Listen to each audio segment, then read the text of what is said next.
What up, Wargamers? Welcome back to the channel. I'm your host, Stos, and today we are back for another Let's Hobby.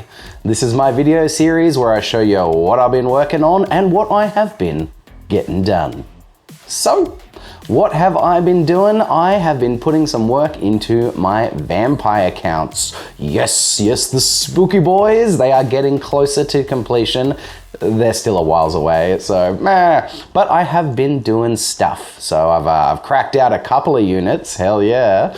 And I built the one Necromancer and primed the one Necromancer that has not been had not been built or primed since the last Let's Hobby. I also stripped the other one that I was going to be using, the old metal one, and got that primed as well. I have also added a couple of units to my Orcs and Goblins because I've actually already filmed, as of the filming of this Let's Hobby, I've filmed another battle report already using the models that you're going to see now. Filmed it on the weekend just past. So yeah, I wanted to see if I could quickly add a couple of things to that army to change up my list a bit. And so I did. You know, my channel member gang will already know what's coming as per what that battle report is, because I put out community posts with like preview shots of the game for my channel member gang. So yeah, they already know what's coming, but you'll get to have a look at what the new models are in just a minute. And I also recently got a shipment from Avatars of War. I got some dwarves and a new orc model from them. So yeah, without any further ado, let's have a look at what I've been working on and what I have been getting done. And here is what I have been getting done with my Vampire Counts army. Hell yeah, I have cracked out 60 zombies, count them, 60, and 30 Grave Guard. Whoa, so a big chunk of the model count of the Vampire Counts is complete. So let's have a look at them. So these zombies, and in fact, you know, like everything I'm doing with my Vampire Counts, have been done pretty quickly with the Zenithal Prime and Contrast Paint method. So yeah, Zenithal Prime, and then all of the skin was just like a heavily mixed down version of Guilliman flesh. Yeah, watered down with the contrast medium, just so that, you know, there's a little bit of skin tone pigment to them, but it's all pretty gray, dead flesh. Some of them then got a wash with Athonian camo shade, so that some of them have some greenish tones to them. Which is a bit of fun. I didn't want to do the whole thing green. I've never loved the whole, I don't know, green zombie aesthetic. It's never been my go-to personally. So I wanted them to be just a little more gray, dead flesh. Yeah, look, I am pretty stoked with the result. 60 zombies being punched out as quickly as I managed to do them. Oh boy, painting 60 of anything it's pretty brutal, people. It's a bit of a slog. But yeah, and then in terms of like the rest of the clothes, I painted them with a mix of different contrast paints with, I used the red, what's the red I'm using? Flesh Terror's red, for a bunch of the clothes here or there, and then 3 of the browns, Snakebite Leather, Gore Grunter Fur, and Wildwood. And then I think Basilicanum Grey and Black Templar as well, just so that they're, you know, they're not all completely uniform, but they're uniform enough that they still look like a unit and they're going to match the colors of the rest of my army. Yeah, and then for a bunch of them, I just used straight, for the gore, I just used straight blood for the blood god, splashed that all over them with a sponge. And then for some of them, I didn't want them to look as like wet and fresh. And I found a great video, and it kills me, but I can't remember who put it out, about, you know, doing, you know, older, browner gore. And what they did was they actually mixed blood for the blood god with, typhus corrosion. They mixed it with that because, you know, when blood dries, it definitely goes more of a browny color rather than, you know, this fresh, glossy, bright red. And when you mix it with that typhus corrosion, it goes this gross, dirty, browny red. There's also, you know, that little bit of texture in typhus corrosion, which, you know, adds to the chunky gore effect, which is just fantastic. So like, you know, this guy back here would have been one that was washed with the green, so you can see he's got a bit more of a greener tint to him. And the ones that were washed green, they're obviously more rotten and older, and they were the ones that used that mix of typhus corrosion and the normal paint, the blood for the blood god. So you can see it's not as wet, but it's still gory and gross, but it doesn't have that, you know, crazy glossy sheen to it. So yeah, look, man, 60 zombies punched out. I am super stoked to have them done. Now there is, you know, there's only a unit of 30 of them starting in the list, but with things like zombies, you need a lot more than what you actually have in the list. So, and I think when I did my last Let's Hobby, I only had 40 something out, I think for like 47 or something like that.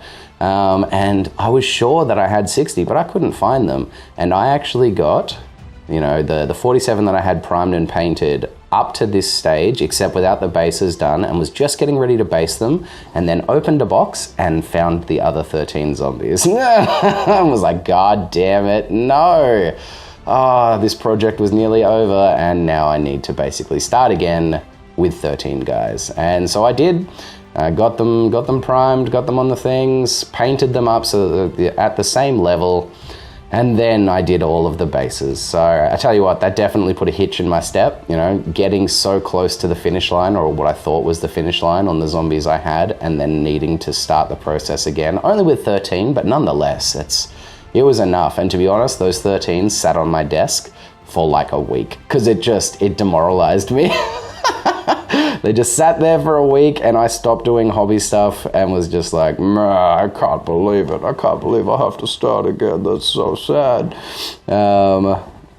But yeah, look, man, I'm pretty stoked with them. I am stoked to have the 60 zombies behind me, that's for sure, in terms of not having to do them, because they were a bit of a weight on my mind, like, all right, I want to get this army done, but there is a lot of zombies to do. But look, the Zenithal Prime contrast paint method, it allowed me to get them done, you know, real quick. And, you know, they're definitely not, you know, amazing. There's very few highlights, if any, but still, you know, 60 zombies, they look rough and ready, they look ghoulish and gross. I am really stoked with how they ended up. So there they are. The zombies are done. And then the next unit that I moved on to was the Grave Guard. Yes, the elite of the army. Heck yeah. And I am pretty happy with how these boys ended up. So I made the armor color that I did with these using these three paints. I used the metal color, you know, this airbrush paint that people love from Vallejo. And to be honest, after using it for a little while, I see why people love it. It is amazing. It is, it's so highly pigmented. You can mix it with other things and water it down, and it still gets like this incredible coverage, like a single coat, beautiful coverage. So I mixed it with some black ink and some burnt umber ink to make this, like, you know, dark bronze that is the armor of the Grave Guard here, which I then, you know, put a patina on by adding nihilak oxide, which is super cool. Yes, look at him. So there's, you know, a nice little blue patina to all of the armor, and it's this nice dark bronze, which I then, you know, banged up a little bit. I mixed a slightly lighter version of it, you know, so just a little bit less black ink and a little bit less brown ink, and then highlighted a bit of it so there's a bit of shine, and then just did on the very tips of some things just the straight metal color to make it look like it's, you know, banged up and knocked around. And before the highlighting steps, I also washed it with Agrax Earthshade. And then, yeah, everything else just got the usual treatment. Skeleton Horde for the bone, the Black Templar for half of the robes, Flesh Terrors for the other half, / shields. Halves of the weapons I think were done with Skeleton Horde for the axes. And then, of course, because, Graveguard have white blades, magical, ensorcelled weapons, I wanted to do something for it, and I wanted it to be blue, because blue is kind of the accent color of this army with the black, red, and blue. And this was done so incredibly easily. Again, man, contrast painter just getting it done. And this is just I started with a pure base coat of that Vallejo metal color, so just the brightest bright that I could find, brightest silver, and then put a single coat of athematic blue contrast paint over it, and it just got this, this super cool, bright, glowing blue of the weapons. So they still are, metallic, because it lets some of that metallic shine come out from underneath, but they've just got this, this otherworldly, tomb bladey, graveguardy, white blade kind of thing going on, and I am pretty happy with how these guys turned out. Now, I've got 30 of them here, got a big brick of 30, but again, in the unit, I don't, in the starting list that I'm working towards, I don't have 30 of them. I've just got, I think, 22, so that I can have, two characters and a frontage of 6. But yeah, there they are. There they are. Again, another huge model count chunk of the army done with the Grave Guard. And I like them. I like how they've turned out a lot. Now I have done like a slightly more bronzy gold on some of the stuff, so you can see this guy's little chainmail coif hanging down from his head. Oftentimes you can see there's some chain on the robes underneath. All of the chain stuff I did just in again using the same mix of those paints, but less black and more of that. And I find that if I just mix the burnt umber with the silver, it actually comes out like a really rich gold, depending on how much you're putting of them. So that's what I was doing for all of the little accent colors. So all of the little bits of chainmail and stuff that they happen to have, got done with that.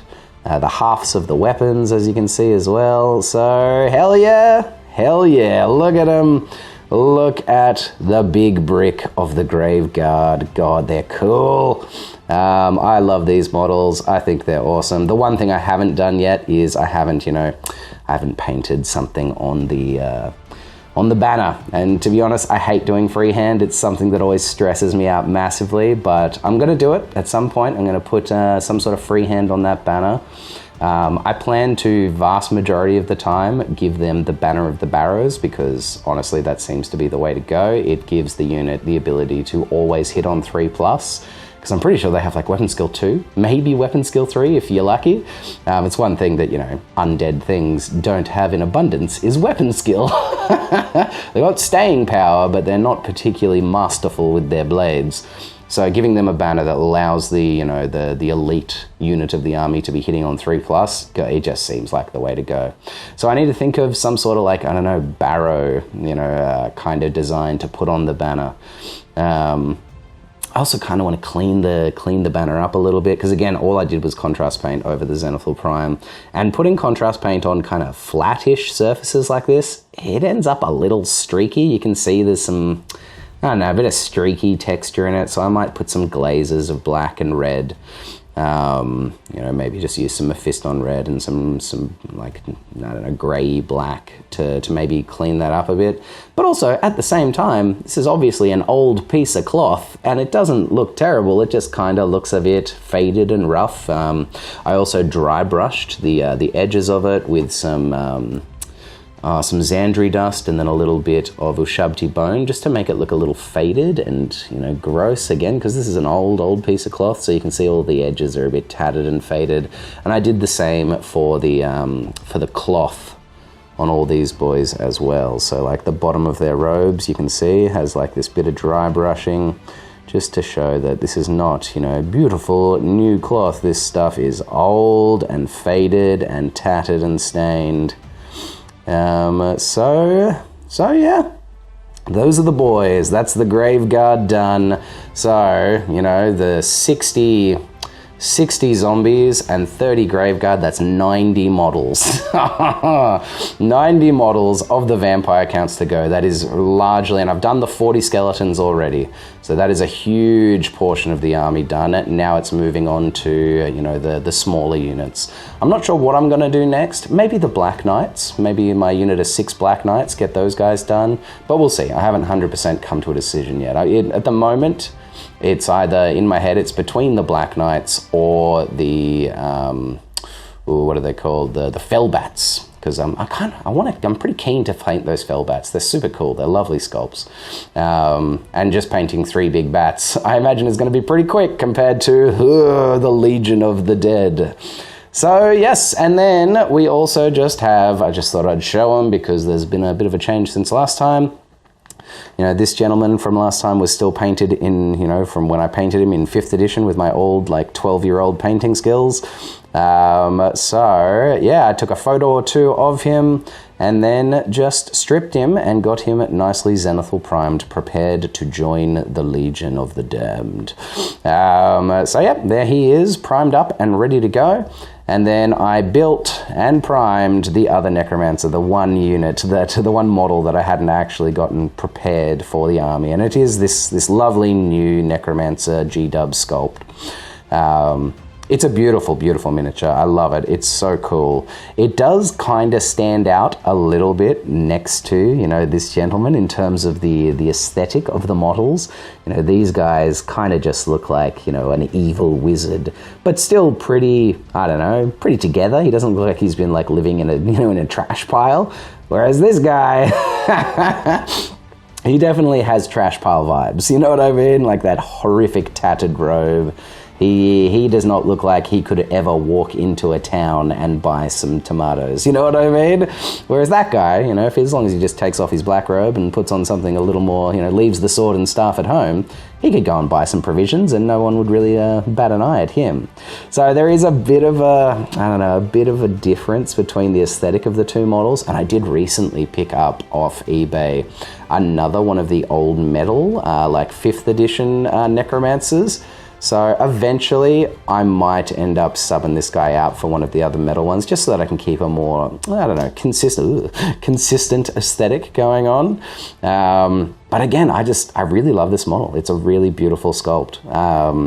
And he does seem to have a more deathly affinity. So, you know, he could be like the main Necromancer, and then maybe, you know, I could even like sort out the other one so that I could have a 3 Necromancer list and just go for like, because there's some fun stuff in the back of the Vampire Counts book where you can just have a list that is like mainly Necromancers, where I don't even think you can, one of the variants is you can't take vampires. All you take is Necromancers and White Lords and White Kings. So it's just obviously, you know, it's a Necromancer-led army just doing dirty stuff. So that'd be pretty cool. So could have him as like the Necromancer Lord, who has obviously been, you know, living in a tomb for God knows how long, just, you know, getting the deathly vibes happening, and then his 2 apprentices. So we'll see, but there's plans. So yes, that is what has been going on with the Vampire Counts.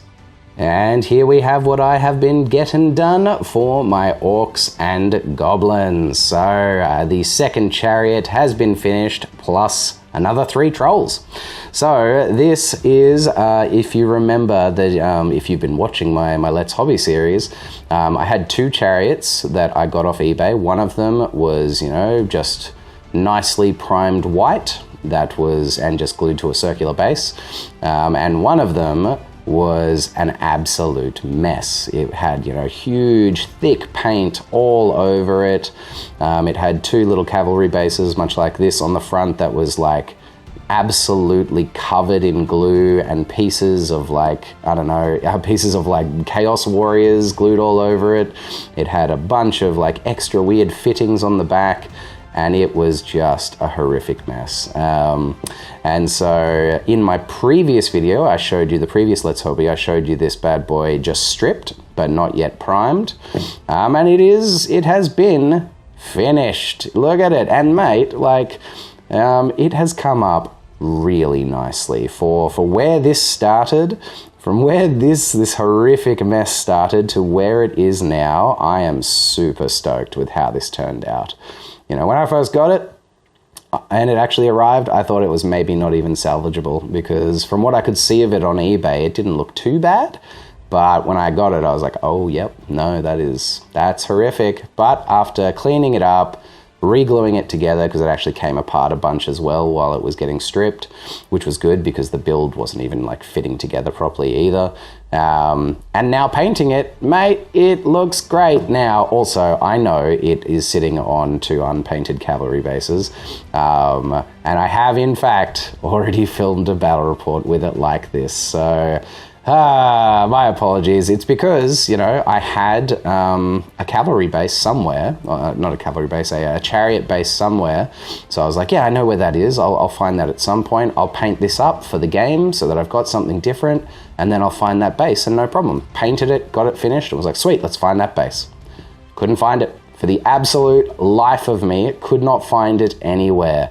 So, oh yeah. And so I've ordered some more off eBay, which are on the way, but they're coming like, I don't know, early March at some point. I've got a bunch of them coming just so that this doesn't happen again. But funnily enough, when I came upstairs to start filming this Let's Hobby, I opened a box that was sitting on my desk and found the goddamn cavalry base. Ah, man. Oh, that upsets me greatly. So, but I've already filmed a battle report with this bad boy like this, so you'll have to forgive me, guys. I just wanted to get something new on the table. The model is painted, and there's just, you know, these gross black little bases underneath it. But expect to see this bad boy on a proper big, you know, chariot base sometime soon. But yeah, I loved it. I love it. I think it's turned out really nicely. I used the same kind of method, Zenithal Prime, contrast paints. The chariot itself is all snakebite leather. The little straps on the side here are Gore Grunter fur. This one, this pig was painted with wildwood and then dry brushed with a couple of different browns, Xandri dust and whatnot. The other pig was Basilicanum Grey, and then just dry brushed with a few different greys to get it looking nice and poppin'. I used conventional paint. I used Bugman's Glow for all of the flesh on the pigs, and then just washed it, and then gave it another little highlighter with Bugman's Glow again, just so it has a bit of pop. Yeah, a little bit of Flesh Tearer's red on the shield. More Basilicanum Grey on the whips. I used the snakebite leather for the weapons, the wooden shafts of the weapons, and then just gave it a couple of washes to differentiate it from the chassis. And then there they are. They're looking pretty great. My orc flesh recipe continues to be orky and fleshy. For both of them, they started off with a like 10 to 1, so 10 drops of what is it, of Plague Bearer's flesh, funnily enough, and a single drop of orc flesh contrast paint. Painted that over both of them. Now that does start them looking pretty light to begin with, like, you know, there's a lot of the white undercoat still shining through. But then I just used 2 different washes to not only darken them down, but also differentiate them, and, you know, there they are. So on the first boy here, I used Bealtan green, and for the other guy, I used Athonian camo shade. So, you know, one of them has, you know, your more classic, you know, deep greeny kind of skin tone, and the other one is skewed a little bit more to the olive. But I think it's given like a really nice, you know, differentiation of those 2 orc greens. And again, super quick. Yeah, just contrast paint and then a wash, and boom, and that creates some nice orc flesh. So yep, that is the chariot. Hell yeah, another chariot to enter the gang, to enter the orc horde. 2 chariots is always fun. And then I also painted up another 3 trolls. Hell yeah. So I already had 2 more of these sweet old metal ones, and these are like, yeah, the super old metal boys. And a while ago in an eBay batch, I got one of these like Battle for Skull Pass ones. And, you know, I don't like it as much as these classic retro bad boys, but you put it in a unit and it's just a new pose. It's another nice little sculpt, and I think it still ends up nicely.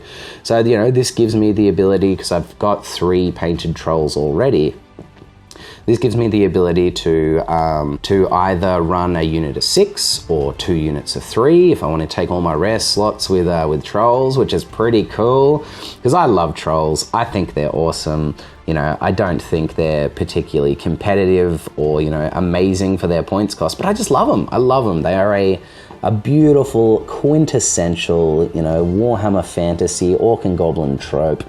The big mountain trolls. And I just love to take them, you know, good or bad, for good or ill, I love the trolls. And again, these were painted like, you know, 95% with contrast paints with a Zenithal Prime. So I used, I believe it's a really dark blue. It's like Leviathan blue or something. It's super dark, and I just like mix it down really heavily with the contrast medium. I couldn't tell you a percentage. I basically just mixed it down until it looked like what I wanted, and then just splashed it all over it. And that's pretty much all of the skin done. I did give them a little focused dry brush with a couple of different grays. I started off with like the blue gray, which I think is rust gray or something. It's that Space Wolf gray, because, you know, blue gray kind of it fits the blue scaly boys, and then just a couple of other like really focused gray highlights, just like on, you know, tips of noses and the very tops of heads and stuff like that, just to really bring out that texture. Halves of the weapons were done with either snakebite leather or wildwood, because I did try to go with a little bit of variation between the two. This one's the wildwood and the other one is the snakebite leather. The ropes and the skulls are all done with skeleton horde. The eyes were done with the yellow contrast paint, Ienden yellow maybe. I'm not sure. I'm not great at remembering the names of these paints, people.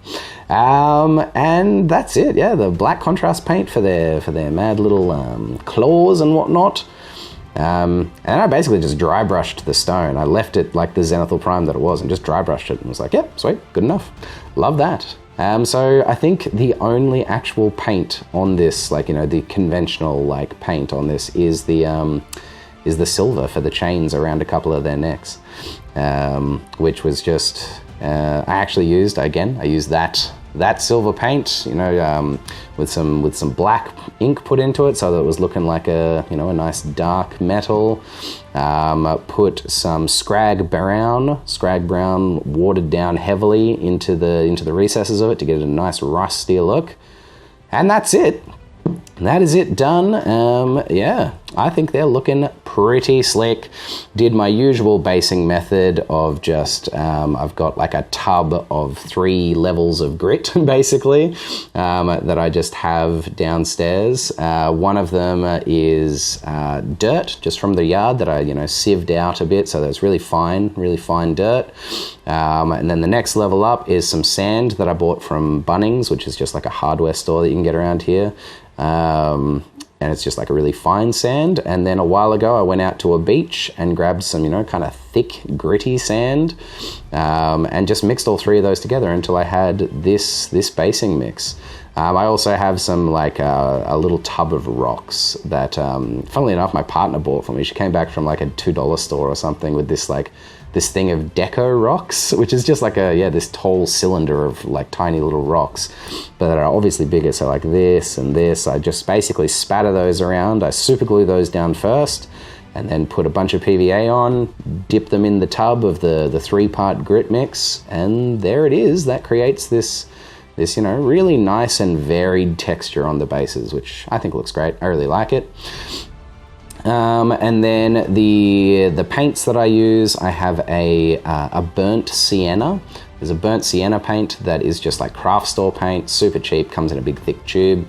water that down until it's, you know, not thick and disgusting, and then just slather that all over the top. I don't even prime my my bases. A lot of people, you know, from what I understand, people usually put the grit on their base and then prime the whole model. I don't, just because, I don't know, because I didn't at first. I was painting my models long before I was worrying about bases, so a lot of my models were painted and then I'd be putting the grit on and then painting the bases, and so I've just kind of kept doing that, and it's fine. I put, yeah, the watered down burnt sienna straight onto unpainted gravel and stuff. Boom, she's done. Put a homemade wash, which is, what do? I actually use these two inks with water, a lot of water, black ink, brown ink, a little bit of, what is it? It's a matte medium that I bought, just so that it's got a little hold the pigment together a little bit more, and also inks can be very glossy, so the matte medium brings it down to a bit more of a matte finish, which is pretty great. Add a bit of that in there as well. And then just, you know, the tiny drop of dish soap to break the surface tension, and there's your homemade wash, so you're not having to use your lovely expensive model washes on things like bases of units. So I've got just like a huge bloody tub of that mixed up downstairs. When I say a huge tub, it's like, you know, I don't know, a jar this big, that I can just constantly refresh and use, and, you know, make different consistencies and stuff depending on what I want. And then all it is after that is a dry brush with Ushabti Bone, which is just a, you know, an ivory, a nice cream to bring out all the texture and make it look dusty and desolate. And then I've got some tufts from Army Painter, the mountain tufts, I think it is, or something, which are just like, you know, the really scrubby tufts, because I'm going with the orcs. I was going with, you know, kind of Badlands orcs. And so that is the basing method that I've got going, and, you know, I reckon they look pretty good. It's quick, it's simple, and that's what I like for bases. I want it to look decent and for it not to take much time. So I would much prefer to be painting models than spending a whole lot of time on bases. Personally, I mean, I love a good looking base. When I see people's armies that have put a lot of effort into their bases, man, it makes a huge difference. There's no doubt about it. I just don't have the energy for it, people, and I am constantly behind the 8 ball in terms of getting things painted. So I just don't have the time. So I keep it simple, keep it rough and ready, as long as it's looking half decent, and I think I have achieved that. So yeah, that's what I have got done for the Orcs and Goblins. All right, and lastly, what I've got here is my latest little purchase from Avatars of War. So I have a box of Dwarven Pathfinders, which obviously I am going to be using as Dwarven Rangers. So yeah, these guys look cool, you know, lovely little art piece on the front. I've wanted some Dwarven Rangers, again, just to be able to change up my playstyle with my dwarves, and these just look so awesome. Look at those beautiful models. So, you know, they come standard with great weapons and crossbows. You can model them either way, I'm pretty sure. There's probably enough poses to go, you know, a mix of both or just great weapons. But yeah, there it is. They look awesome. You know, I had a look at, you know, the kind of options that are out there for Dwarven Rangers, and these were my favorite by far. When I saw these, I was like, yep, perfect, done, buying them, because they look awesome. Dwarven Rangers are a pretty situational thing, but again, as I said, I just wanted something to change up my dwarves a bit, because, I don't know, there seems to be only so much variation you can do with a Dwarven army. It's, you know, it's infantry and it's artillery, then that's it. That's what you got. So something like this, you know, that is... that scouts, you know, it ends up on the battlefield somewhere else. It can absolutely change up the playstyle a bit, which is pretty sweet. So I wanted something like that. So they need to be built, they need to be primed, they need to be painted, but they are coming up. And in the same shipment from Avatars of War, I also grabbed a new Orc Warlord, because I just saw this on there and was like, that is a super cool Warlord. And there he is. He looks like a massive beast standing on the head of a killed slayer. Amazing. Because yeah, I just like to have a couple of options with general models. I like to have a few that I can kind of sub in and out, because it's fun. It's fun to have a few different characters to do different things. And I just saw this one and was like, that's that's bloody sweet. So, hell yeah, what a beautiful model. And obviously the artist that painted this did an incredible job, because wow, that's a beautiful paint job. So yes, at some stage he will be getting added to the horde, so I have, you know, a different model, because the Orc Lord model that I'm using at the moment is the, oh god, what's his name? Grimgor Ironhide. It's the Grimgor Ironhide model. So he's obviously a Black Orc, and I rarely take Black Orc heroes because, you know, they take that extra hero slot and they're expensive. So I wanted something so that I could take that would just be an Orc Warlord, and that's what this guy's going to be painted up as, just a classic Orc Warlord rather than a Black Orc like Grimgor. And it also means that, you know, I can use Grimgor as Grimgor when the time comes, and it's, you know, it's a little special. He gets to be the thing that he is on the table, which is great. I'm definitely not against using special character models as usual lords, because they're just beautiful models, so meh. But if I have the option to save them to be the special thing that they are, or at least just have a bit of variation, I like to do that. So yes, that is the most recent purchase from Avatars of War. I love their miniatures. They do, you know, beautiful, beautiful stuff, and, you know, really nice like Warhammer Fantasy proxies. And at this stage, you know, the old world is coming back, but it ain't here yet. So finding stuff out there to fill the gaps in the model line is just what we have to do. And mate, Avatars of War does a great job at it. So look, there it is, guys. That is what I have been working on and getting done. And there it is. There it is, another Let's Hobby done.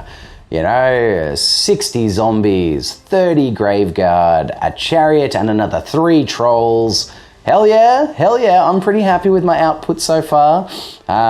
It's never enough though. It's never enough, and it's never fast enough, but I can only do so much. You know, I do have a full-time job. I've got a partner and a 2.5-year-old little baby boy at home. So it all takes my time. So there is only so much time that I have for hobbies.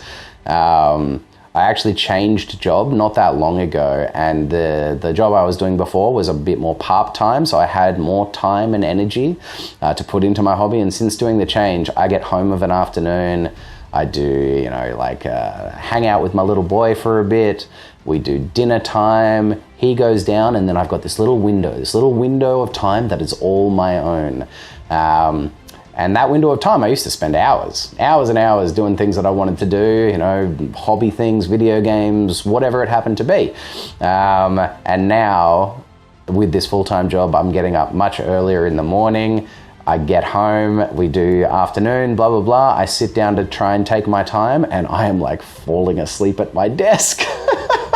So my time throughout the week has just, you know, it shrunk. So I'm getting as much done as I can in the little time that I have to do it. So I am pretty stoked with the output that I have got going so far on my vampire counts. Happy to have added some variation to my my Orcs and Goblins. I do have a bunch of stuff that has arrived as well. For my dwarves and for my Orcs and Goblins. Some stuff that I can use to add variation and interest. At some stage, I want to work towards a like full cavalry and chariot list for my Orcs and Goblins. Oh man, that excites me. No idea if it's going to be a good list or like way too good. But I just love the idea of it. Get you know, a unit of boar boys as like the bunker for the general. Have a mounted general. Have two orc boar chariots. Maybe one with a character in it, because I do have another orc boar chariot that I could potentially, because you can only basically ever take 2 unless, because they take 2 rare slots. I mean two special slots. So I'd never really take more than 2. But, you know, I have a third one that I can build to be a hero-ridden chariot, which is so cool. I love the idea of that. Love the idea of, you know, an orc hero in a chariot. So cool. So cool. But yeah, the idea of the list is, yeah, boar boys, 2 orc boar chariots, maybe one with a hero. And then for the last special, you can take 2 goblin wolf chariots as a single special choice. So that's all 4 special choices done. So that's, boar boys, 2 boar chariots, 2 wolf chariots, and then the core will be all filled up with goblin wolf riders. Either spec'd up with little units with bows just to redirect and do annoying fast cavalry bow stuff, or big units with the shields, spears, give them the light armor so that they're not getting the fast cavalry but are getting their rank bonuses and that extra armor save. So yeah, I just love the idea of that.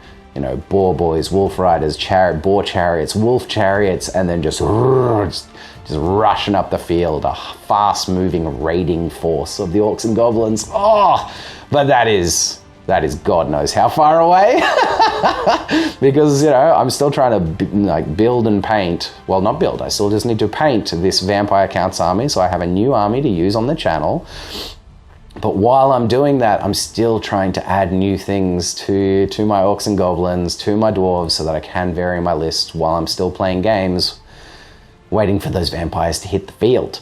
But yeah, I got some boar boys a little while ago. They're unbuilt, they're unpainted. I've got the wolf chariots, and I've got all of the models I need to make that list.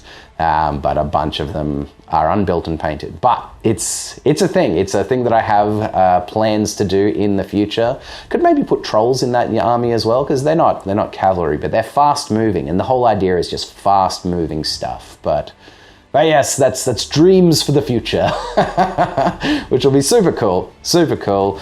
I've got a bunch of new war machines for the dwarves that I do want to start building and painting as well. Got a flame cannon, got a couple of bolt throwers so that they can do that stuff as well, so I can at least change up what my dwarves are doing artillery wise. So yeah, a lot of plans for the future. I'm not sure what I'm going to move on to next as my next painting project. Maybe the Black Knights. I'm not sure. It'll either be the Black Knights or the Fellbats, so we'll be seeing those coming up at some point in a Let's Hobby. But what do I have left for them? I need to paint the 3 Fellbats, 6 Black Knights, 10 Ghouls, 5 Direwolves, and then the characters. That's not that many models. That's not that many. That's something that if I just, knuckle down and get to, I could get punched out, I don't know, relatively quickly. But again, the problem is that I keep wanting to still add new things to my other armies as well. So, because, people want variation, they want interesting stuff, and I've only got so many things painted. So it's this constant juggle of paint the new army, add new things to the existing armies, paint the new army. It's tough, man. It's tough, but I'm trying. I'm trying as much as I can with the little time that I have. But there it is. There it is, guys. That is what I've been doing. If you've enjoyed this video, don't forget, like, subscribe, hit the notification bell if you want notifications for when I upload stuff. If you want to support the channel, consider becoming a channel member. It is my channel members that are absolutely just continuing to grow this channel, allowing me to keep investing funds in new models, in new equipment. All of the stuff is very much coming from my channel members. New battle mats. I still want at least one new. I want as many battle mats as I can get, but I have plans to at least buy one more soon so that I can get a kind of swampy or, a swampish mat that can kind of double as a lot of things. It's dark and dingy and swampy and gross. Could be, somewhere in Sylvania, which is not a very nice place. Could be, a part of Lustria, depending on what I have. I also then need new terrain sets for it, so the race to keep things interesting continues. But yeah, my ability to keep investing a bunch of funds into this very much comes from my channel members. I am getting a very small amount of revenue from YouTube, from ad revenue, but you know, the amount that is honestly, it's tiny. It's a pittance. It's a drop in the ocean. So largely speaking, the funds that I'm getting that I can just keep reinvesting into this are coming from my channel members. So huge thank you to all of my current channel members. So thank you so much, guys. From the bottom of my heart, thank you. I can't believe that anyone's willing to do it, but you are, so thank you so much. So if you want to consider supporting, that's how you can do it, guys. But until next time, I'm Stos. Happy wargaming. And be good to your mother.